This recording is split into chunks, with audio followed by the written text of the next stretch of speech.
a voulu faire, avant tout, plutôt que de suivre un mouvement et d'aller encore embêter une fois de plus les gens sur les routes, c'était d'ouvrir les fermes pour que des élus, pour que des gens aussi puissent venir voir le quotidien des agriculteurs, pour être dans une démarche de dialogue, pour expliquer un peu ce qu'on fait, parce qu'on a quand même bon nombre de nos agriculteurs qu'on marre d'agribashing et de gens qui ne comprennent pas forcément ce qu'on fait dans nos fermes. On comprend et on entend, si vous voulez, l'ensemble de celles et ceux qui contribuent à la richesse de ce pays et l'activité du monde agricole, au-delà même des agriculteurs. Elle est une filière extrêmement importante dans notre pays, donc on est là pour les écouter.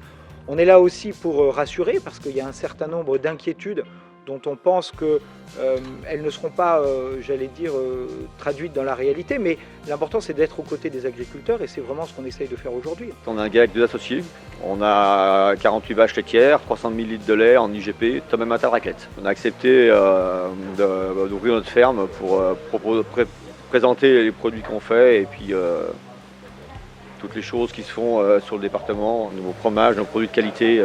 La chose la plus urgente à régler, c'est par rapport à ce que les gens ils pensent de nous.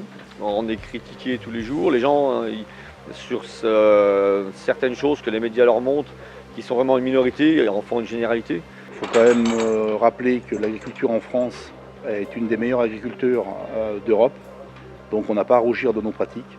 Que pour en venir sur les traitements phytosanitaires, les gens qui font des traitements, c'est qu'ils sont obligés de les faire pour avoir des cultures et des rendements.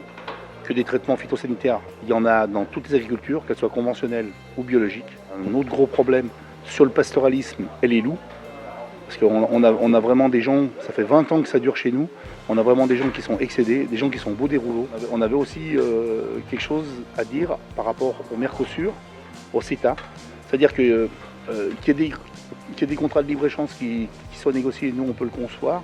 Par contre, où on a le plus de mal à comprendre, c'est pourquoi on veut importer des produits qui sont interdits à la production en France. Voilà. Des choses assez simples en fin de compte. Nous, ce qui nous parle le plus, c'est du bon sens paysan.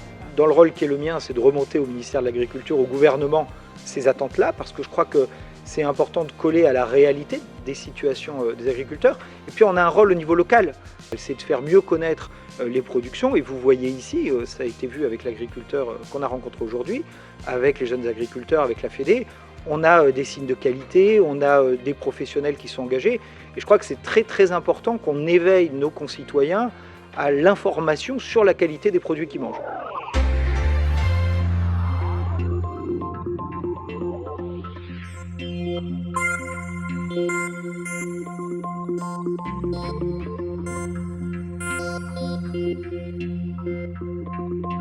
Thank you.